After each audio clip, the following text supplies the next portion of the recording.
추수하기까지 묵은 곡식을 먹으리라. 아멘. 할렐루야. 지난주에 이어서 여러분, 지난주에 안식년 얘기했죠. 안식년이 언제예요? 6년간 일하고 7년에 쉬는 거란 말이에요. 근데 이거는 안식년은 땅에 대한 이야기를 했던 것입니다. 그죠? 그래요, 안 그래요? 땅에 대한 이야기를 했습니다. 근데 요게 7년이 곱하기 7번 되면 49년이란 말이에요. 그죠? 49년 그 다음 해가 희년이야. 뭐라고요? 희년. 할렐루야. 이 희년을 어떻게 그러면 계산을 하느냐? 그것은 바로 6월절 어린 양의 피로서 죄사함을 구원을 받은 이스라엘 백성들을 그때서부터 계산해서 49년 제 10월에 희년을 선포하게 되어 있습니다. 그리고 희년은 뭐냐면 해방 자유 이런 뜻이에요. 뭐라고요? 해방 자유. 해방 자유 이런 뜻이에요. 그러니까 50년에 해방되고 자유가 크게 이루어진다는 얘기죠. 그러죠? 49년. 그럼 왜 10월이냐면 49년에 어떤 날이냐면 어떤 날서부터 시작이 되냐면 바로 속죄일. 뭐라고요? 속죄일부터 시작이 됩니다. 그러면 이 희년의 시작이 왜 속죄일부터 시작이 되냐 이거야. 해방과 자유와 기쁨이 있으려면 철저히 회개와 속죄 뒤에 나타나는 열매이기 때문에 그러는 거예요. 그러니까 여러분, 환자들이 온다든가 문제가 복잡한 사람이 오면 작전 기도를 주는데 그 작전 기도 안에서 반드시 얘기하는 게 있어요. 철저히 회개라. 회개하면 역사가 일어난다. 회개가 철두철미. 그러니까 여러분, 회개가 철두철미해야 된다는 거는 여러분들 머릿속에는 대부분 뭐냐면 이런 거예요. 즉 얘기하면 전부 도둑질했다. 그러면 회개해. 틀림없어. 그 다음에 막 그냥 싸우고 뭐 복잡하게 만들었다. 이렇게 눈에 드러난 죄 회개한단 말이에요. 근데 뭘 회개를 하느냐? 교회와 연합하지 못하고 하나님 뜻대로 제대로 가지 못하고 사명 감당하지 못하고, 사실은 이런 것들이 여러분 밑바닥에서 여러분을 붙들고 있어요. 이걸 아셔야 돼. 할렐루야. 믿습니까? 그러니까 이거를 모르는 거야. 도둑질을 했으면 내가 정말 도둑질했구나 그러고 회개를 하는데, 요런 내용들은 요게 사실은 영적으로 크게 걸릴 수 있는 문제들이라는 거지. 교만했고 인간적인 판단했고 입술로 범죄했고 이런 거는 죄가 아닌 것처럼 넘어간다는 거예요. 회개의 은혜가 오면 그런 것들이 죄라는 게 첫째 깨달음이 와요. 아유, 내가 이거 큰 죄를 저질렀구나. 할렐루야. 그래서 여러분, 사무엘이 뭐라고 얘기합니까? 우리가 대부분 기도하다가 기도 못하면 죄 저질렀다 이 생각 안 하거든. 나 요즘 기도를 못해서 다시 좀 해야 돼. 요렇게만 하지. 그래서 사무엘은 얘기했어요. 내가 기도를 쉬는 죄를 범하지 않게 도와주옵소서. 무슨 말인지 알겠습니까? 그러니까 목사님 그러면요, 죄가 아닌 게 어디 있어요? 아닌 거 없죠. 두 번째는 뭐냐면 수준이 높아질수록, 축복이 높아질수록 하나님의 요구가 더 영적으로 디테일하게. 믿습니까? 생각도, 사실은 이 생각이 죄악의 근본이거든요. 무슨 말씀인지 아시겠어요, 여러분? 어느 날 어떤 청년이 나한테, 목사님 나는요 다른 거는 다 받아들이겠는데 저 새끼는 쟤는 용서를 못 하겠어요. 그러는 거야. 쟤는 용서를 못 하겠어요. 왜? 내가 자기 기도할 때, 하나님 쟤는 어떻게 나는 용서하란 말 나한테 하지 마십시오. 쟤는 나쁜 놈이라 용서를 못 하겠습니다. 이러고 기도를 했다는 거야. 근데 여러분 이걸 아셔야 돼. 그것만 그대로 있으면 별 큰 상관이 없는데, 이 부분, 즉 얘기해서 그 아이를 용서하지 못하는 이 부분 때문에 다른 게 막혀요. 왜? 그런 사람이 또 나타나면 또 이루어지고, 그 다음에 그런 사람을 예를 들어서 교회가 감쌌다 그러면 교회도 싫어지고, 이런 게 막 기하급수적으로 가. 그러니까 교만이라는 게, 교만 자체가 문제가 되는 게 아니에요. 큰 문제가 되는 게 아니에요. 교만이 뭐예요? 교만한 생각으로 인해서 범죄가 점점 크게, 생각의 방향이 아예 교만한 쪽으로 딱 가버리기 때문에 복잡하게 된다는 거예요.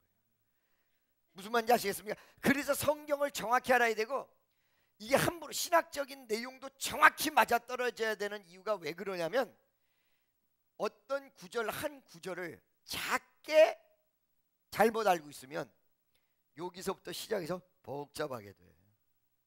여기서부터 시작해서. 할렐루야. 자관 여러분 분명히 하셔야 돼요. 신년의 대해방과 기쁨의 역사는 어디서부터 시작된다? 철저한 회개. 그래서 속죄일로부터 바로 이 희년이 시작되는 거예요. 이야, 은혜가 돼요, 안 돼? 되지. 할렐루야. 믿습니까? 그래서 요거를 좀 자세하게 보면 8절에 너는 7 안식년을 계수할지니 이는 7년이 7번인즉 안식년 7번 동안 곧 49년이라. 9절 7월 10일은 속죄일이니 너는 나팔 소리를 내며. 자, 날 보세요. 49년에 속죄일. 속죄일이 1년에 몇 번이요? 이렇게 하는데도 대답 못하는 사람 하나 봐봐요. 몇 번이요? 한 번이죠. 한 번 49년 속죄일을 기점으로 해서 신년이 시작이 된다. 근데 그 속죄일을 어떻게 하냐? 너는 나팔 소리를 내되. 나팔 불어라 이거야. 그죠? 전국에서 나팔을 크게 불지니. 여러분 민수기 10장에 보면 나팔 불 때 내용이 나오는데, 첫째 적이 쳐들어왔을 때 알리기 위해서 그러죠? 그 다음에 두 번째 이쪽에서 저쪽으로 이동할 때 모여라 모여라 할 때 이동할 때 움직일 때 동에서 서로 움직일 때 할렐루야. 이 나팔이 요한계시록에 보면 뭐라고 나왔어요? 요한계시록에 우리 주님이 오시기 전에 나팔 불고, 그 다음에 나팔 소리 같은 큰 소리, 예수님의 음성을, 예수님의 말씀을 나팔 소리 같이 큰 음성으로 얘기했어요. 그러면 나팔은 하나님의 말씀의 선포를 뜻할 때가 있다는 거예요. 그러니까 말씀의 선포 언제 이루어져야 되냐? 매 주마다 이루어져야 되는데 더 말씀 선포에 다가서야 될 때가 언제냐? 그건 바로 민수기 10장에 나옵니다. 첫째, 내가 환난을 당하고 마귀가 나를 대적할 때 말씀으로 들어가야 안전해. 그 나팔 소리를 들으시고 하늘에서 들으시고 하나님께서 대적을 물리친다 이랬거든요. 믿습니까? 그러니까 여러분 환난 당할 때 에이씨 나 교회 가기 싫어, 그게 망쳐드는 생각이에요. 붕하는 소리가 땅 듣고는 하나님께서 역사하신다 이 내용을 믿고 환난이 올수록 나팔 소리를 향해서 귀를 기울여야 돼. 말씀을 향해서 귀를 기울여야 돼. 두 번째는 뭐냐면 우리가 성도들을 모을 때 말씀이 선포돼야 돼. 그러니까 말씀이 좋기 시작하면 교인들이 막 모여들어. 깨닫지 못했던 사람도 깨닫게 되고 하나님의 위대한 역사가 일어나고, 그 다음에 세 번째는 이동해야 될 때, 즉기서 여러분이 사업의 방향 전환을 한다든가, 그 다음에 어떤 여러분이 신앙이 이제 제자리 걸음이 아니라 성장해야 된다든가 성장해야 될 때, 이때 죄다 뭐를 통해서? 말씀을 통해서. 믿습니까? 그러면 여기서 얘기하는 나팔 소리는 뭐냐? 맞기는 맞아. 말씀의 선포를 뜻할 수도 있는데 그건 뭐냐면 아까 여기에 해방과 자유를 속죄 뒤에 선언하는 거예요. 나팔 소리. 야! 저 소리를 듣고 야! 우리 해방됐다. 믿습니까? 그게 여러분 뭐가 중요해요? 어떤 의미에서 여러분 입술로 시인하여 구원받는다고? 여러분이 어려움이 있을 때 나는 주 예수의 이름으로 내 곁에서 어려움은 끝났다, 저주는 떠나갔다. 이 선포가 무지무지하게 중요한 거예요. 믿습니까? 할렐루야. 나팔 소리를 짙게 불어라, 소곤소곤 불어라, 크게 불어라. 그러니까 주의 종들이 이 하나님의 메시지를 크게, 그렇다고 막 소리 지르라는 얘기도 아니야. 뭐 소리 지를 수도 있겠지. 그 어떻게 해요? 만인들을 향해서. 그렇죠? 근데 여기 보니까 너는 이러고 나왔어요. 너는 그 2인칭이거든요. 너가 누구예요 지금? 너가 누구예요? 모세에게 얘기했으니까. 누구야? 모세죠, 모세. 그렇죠? 근데 지금 방금 이스라엘 그랬죠? 못 모르고 이스라엘 그런데 그게 정답이야. 왜 그랬냐? 왜 그러냐? 모세는 이 희년을 못 봤어요. 못 볼 걸 하나님 아시잖아요. 40년으로 끝났잖아요. 희년은 몇 년이에요? 50년이잖아요. 그렇죠? 하나님께서 모세에게 너는, 이 말은 모세에게만 한 것이 아니라 이스라엘 백성 전체를 향해서 얘기했어요. 참 슬픈 얘기예요, 그죠? 모세는 이 명령을 받을 때 이 사람은 나팔을 못 불어. 40년으로 끝나. 그렇죠? 그런데 옆에 있는 사람 이스라엘 백성에게 가리키기 위해서 이 말씀을 선포했었던 것입니다. 7월 10일 속죄 이래 희년이 시작된다. 이날 그 다음 해가 희년인데 이날부터 시작이 된다. 할렐루야. 믿습니까? 그때 희망과 소망, 해방과 자유를 위하여 넌 나팔을 불어라. 뻥뻥뻥으로 불어라. 그래서 나팔을 크게 불치며 10절 보겠습니다. 제 50년을 거룩하게 하여 전국 거민에게 자유를 공포하라. 할렐루야. 믿습니까? 그러니까 이게 자유를 공포한다는 이야기는 세 가지의 중요한 부분이 있습니다. 첫째, 자유를 공포한다는 것은 그동안 49년 동안 억압됐던 부분이 이때 풀어진다는 거예요. 믿습니까? 희년의 역사가 무슨 지 아시겠어요? 두 번째 이때 풀어지는 것은 무엇을 뜻하냐면 새로운 시작을 뜻하는 거야. 그동안 제대로 못했던 사람 새롭게 한번 해봐라, 이런 내용이죠. 그렇죠? 세 번째, 이 두 가지를 합쳐서 굉장히 중요한 부분, 우리 인생 속에서도 하나님께서 인생의 전환점 계기가 주는 희년이 있어. 꼭 50년이라는 개념보다도 그동안 50이라는 나이는 어떤 의미에서 굉장히 성장해가지고 이제 거의 할아버지쯤 되는 나이. 아이 참 서글프네. 50. 그러니까 50이라는 나이는 인생 많은 시간을 살아난 나이란 말이에요. 그동안에 여러분 인생 중에서 어떻게 실패, 좌절, 처음에 스타트할 때는 너무너무 좋았다가 에이 내 인생이 이렇구나, 아무것도 없다. 야, 그러니까 나이 어린 사람들 보고 나이 든 사람들이 뭐라, 야 인생 그거 별거 아니다, 너 순간적으로 간다. 그 어린 사람은 나이 많은 사람이 그 얘기하는 게 그게 뭔지 몰라. 나도 옛날에 몰랐는데 지금은 알았어. 그런 거 보니까 늙었어 나도. 그렇죠?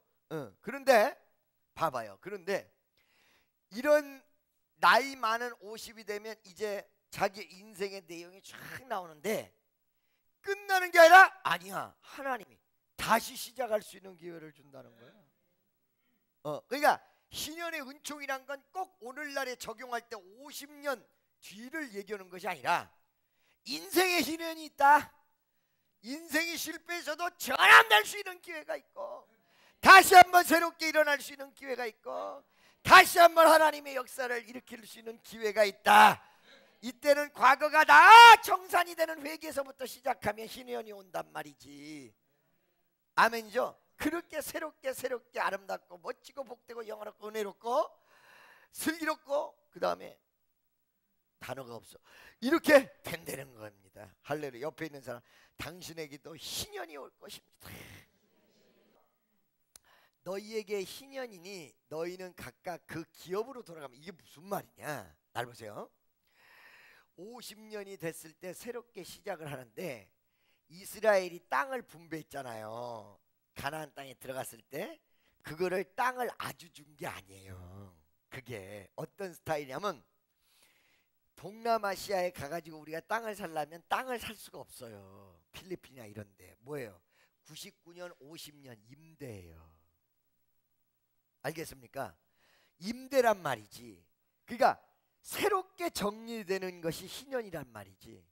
그 다음에 희년 되기 전에 땅을 빼앗겼다든가 실패했다든가 하는 사람들 있잖아요. 다시 새롭게 시작하는데 이 희년을 기점으로 해서 땅을 돌려줘. 알겠습니까? 새롭게 시작하라고. 무슨 소리인지 알겠죠? 그러니까 우리 하나님이 이걸 분명하셔야 돼. 꼭 50년이 아니라는 거야. 인생을 꽤 살아봤는데 실패했고 좌절했고 아무것도 남지 않은 사람에게 하나님이 은혜의 희년을 허락하시면 어떻게 돼요? 다시 돌려주는 은총을 주셔서 새롭게 시작할 수 있는 기회가 영적으로 있다. 그러니까 희년을 원하는 사람은 아까 얘기한 대로 뭐예요?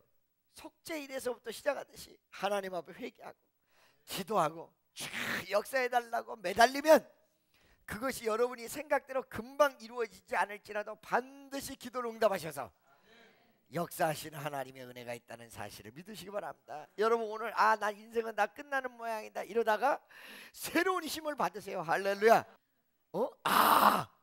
성경에 신년이란 게 있구나. 새롭게 시작할 수 있는 게 있구나. 내 머리가 전부 휘어졌는데 아니야, 새롭게 이상할 수 있는 게 있구나. 할렐루야. 믿음의 신년은 아직 안 됐잖아. 예수 믿은 지 50년 된 사람 있어요? 그러니까 아직도 많이 남았고, 믿음의 신년은 우리 인생에서 신년이 있을 수 있구나.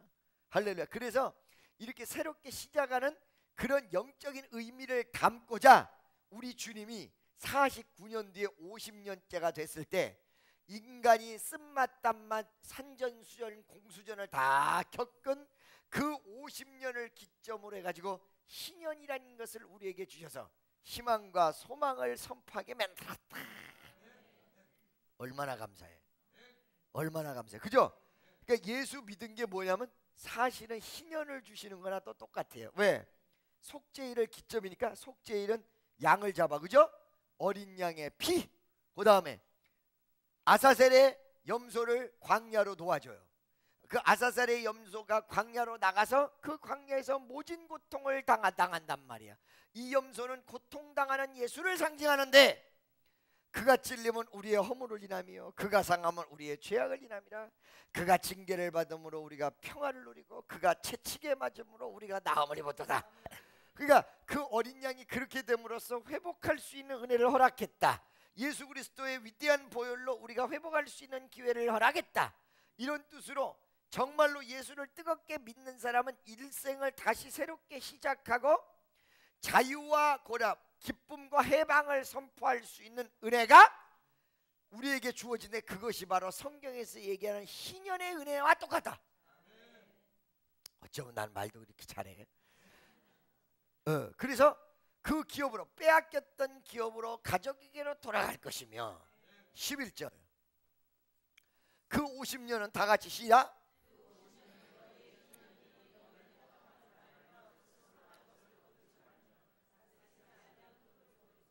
이 말은 무슨 말이냐면 안식년에 이렇게 거두지 말라고 그랬잖아요. 그러죠? 근데 이건 안식년보다 더 중요한 안식년이야. 그러니까 아예 거두지 말라. 그러면 뭐 먹고 살아요? 이 뭐 먹고 살 거를 염려하고 걱정하는 사람 때문에 하나님이 13절을 기록해 놨습니다. 13절 보겠습니다.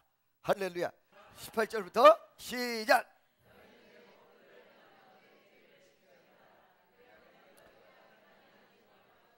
20절로 넘어가겠습니다. 할렐루야. 잘 들으세요 여러분. 너희 말이 우리가 만일 제7년에 심지도 못하고 그 산물을 거두지도 못하면 무엇으로 먹으리요? 주일을 안 지켜서 돈을 벌면 되는데 주일날 가게 문을 닫으면 어떻게 내가 먹고 살까? 21절에 답이 나왔어요. 다 같이 시작.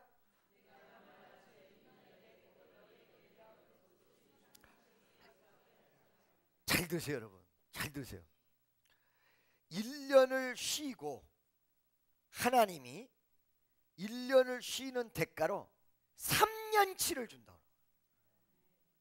그러니까 즉 여기서 주일날 헌신해서 쉬면 주일날 벌 거를 최소한 3배를 허락한다.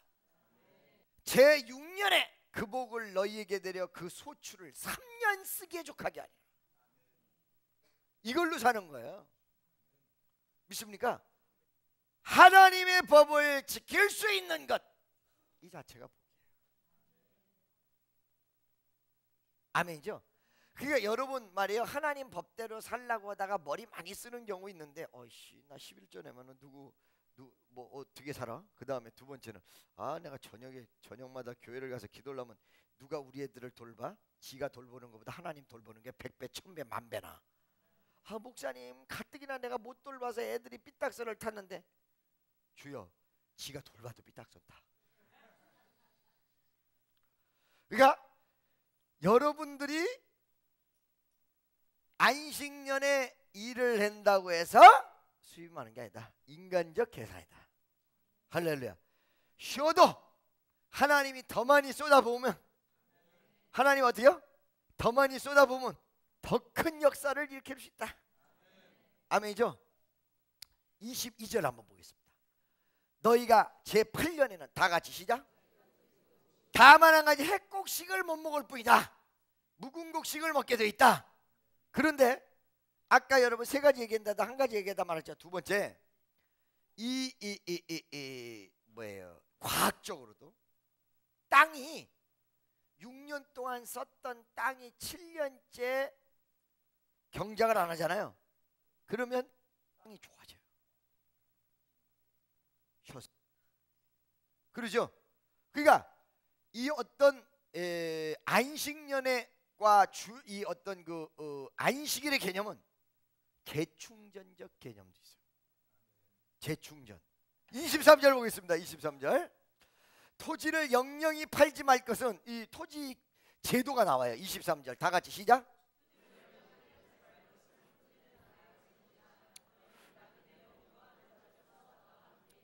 아멘. 무슨 소리인지 아시겠어요? 그래서 뭐 했다? 50년 임대 줬던 것이다. 그래서 희년에 다시 정리정돈한다. 그러니까 여러분 이걸 아셔야 돼. 이 세상의 모든 물질, 이 세상의 모든 재원은 사람 게 아니야. 하나님 거야. 기분 좋아져. 막 그죠? 하나님 거라 그러니까. 그래서 희년을 기점으로 해서 다시 분배하세요. 할렐루야. 믿습니까? 그러니까 여러분들이 정말로 깊이 기도하고 회개하면 하나님이 땅을 고치시고 여러분에게 재분배의 은총을 허락하실 수가 있어 없어? 있어. 할렐루야. 옆에 있는 사람 기대합시다. 우리 땅을 기대합시다. 할렐루야. 다시 아까 전에 말씀으로 돌아가서 13절. 그래서 이 희년에는 너희가 각기 원래 기업으로 회복되니까 돌아갈지니라. 할렐루야. 14절. 그 다음에 내 이웃에게 팔더니, 그 무슨 말이냐면 거기에는 50년 동안 실패한 사람도 있지만 또 어디요? 성공한 사람도 있어. 그죠? 성공한 사람들이 땅을 임대를 서로 팔고 사면서 이때 이제 회복하는 거니까 팔고 사는 경우가 있는 모양이라, 내 이웃의 손에서 사거든 너희는 서로 속이지 말라. 막 이문을 붙여서 엉뚱하게 막 그냥 이 어떤 상거래에 있어서의 도를 이야기했던 것입니다. 속이지 마라. 믿음의 사람들끼리 속이지 마라. 믿음의 형제다. 옆에 있는 사람, 당신과 나는 믿음의 형제입니다. 엄마가 딸 보고 믿음의 형제라고 쓰냐 너? 아유. 15절. 신년 후에 연수를 따라서 다 같이 시작. 그러니까 즉 얘기하면 신년 뒤에 새롭게 받은 땅을 새로 경작을 할 때 신년 뒤에 일한 연수만 따라서 제값을 쳐서 팔고 사고 하라, 이런 얘기거든요. 그 열매를 얻을 연수를 따라서 내게 팔 것인지, 이러고 나왔어요. 그죠? 무슨 말? 정당하게 거래라. 그러니까 여러분 교회 안에서 정당한 모습을 가지고 있으면 전혀 문제가 없어요. 16절. 연수가 많으면 너는 그 값을 많게 하고 연수가 적으면 너는 그 값을 적게 할지니 곧 그가 그 열매의 다소를 따라서 내게 팔 것이라. 아멘. 자, 여러분 우리나라는요 어떤 게 있냐면 땅이 거기에 수입이 나오든 안 나오든, 청담동 그러면 비싸. 그렇죠? 미국은 안 그래요. 호텔을 팔잖아요. 그러면 방 몇 개에다가 땅값이 어느 정도 되고 건물값이 어떻고 이래가지고 우리나라는 팔고 사잖아. 뭐 미국도 그런 부분이 가만히 안 되는 건 아닌데, 작년 재작년 3년간 수입이 얼마냐에 따라서 비싸지고 싸져. 무슨 말인지 알겠어요? 아무리 좋은 지역도 3년간 수입이 안 났다, 떨어져 버렸다, 그러면 값이 푹 나게 버려요. 무슨 말인지 알겠죠? 우리나라 시스템이 사실은 좀 무너지는 시스템이에요. 수입이 나오든 안 나오든 땅값이 비싼 지역은 비싸져 가지고 있어요. 호텔 같은 거, 빌딩 같은 거, 빌딩 임대료가 얼마냐, 그래서 그걸 보고 캠이라고 그래요. 캠이 뭐냐면 수입 대비해서 이 가격이 어느 정도 점수를 매길 수 있느냐. 그래서 캠이 7. 그러니까 이게 가격은 비싼데 수입이 조금 나오는 거, 그게 딱 나오는 거야. 캠이 10이야. 그럼 누가 안 사? 캠이 10 정도 돼야 돼. 10 정도. 그 그러려면 어떻게 돼요? 수입에 맞게 가격을 내려야 캠이 10이 되는 거예요. 그러니까 가격이 얼마냐 물어보는 것보다 건물이나 어떤 수입이 있는 호텔 같은 거 살 때 가격 따지는, 비싼가 싼가 그거 따지는 게 아니야. 그 대박 나오는, 그러니까 사기를 안 당해 거의. 캠이 얼마야? 세무서에 보고한 액수하고 지금 얘기하는 가격하고 딱 비교하면 캠이 7, 8, 9, 10 딱 나온다고요. 그래서 이것이 성경의 근거로 나온 거예요. 그러니까 얼마나 수확이 나냐에 따라서 땅값이 달라지는 거예요. 그리고 이 내용들이 정직하게 가야 된다라는 것을 얘기해 주고 있는 거예요. 믿습니까? 요거는 뭐 큰 은혜 되는 것보다는 우리가 상식선에서 성경의 내용을 알아둘 필요가 있다. 17절 다 같이 시작. 아멘. 너희는 하나님을 경외하라. 바로 이 속이지 말라는 내용은 상거래는 A와 B가 하는 거지만 모든 우리의 생활과 환경을 누가 감찰하고 계시냐? 전능하신 하나님이 I'm watching you. 내가 너를 보고 있다. 옆에 있는 사람에게 하나님이 당신을 보고 계십니다. 아멘이죠. 밥 먹고 안 왔고 죽 먹고 왔다 그러면 안 된다. 믿습니까? 자, 그래서 이제 말씀이 거의 맞춰지는데요. 24절이군요. 너희 기업의 온 땅에서 그 토지 무르기를 허락할지니. 25절 만약 너희 형제가 가난하여 그 기업 얼마를 팔았으면 그 근족이 와서 동족에 판 것을 물을 것이요. 이게 무슨 말이에요? 한 사람이 어려운 일을 당하면 친족들이 가서 도와서 회복시켜라. 믿습니까? 그러니까 여러분, 내가 돈거래 하지 말라고 하죠. 교회 안에 돈거래 하지 말라고. 돈거래 하지 말고 줘.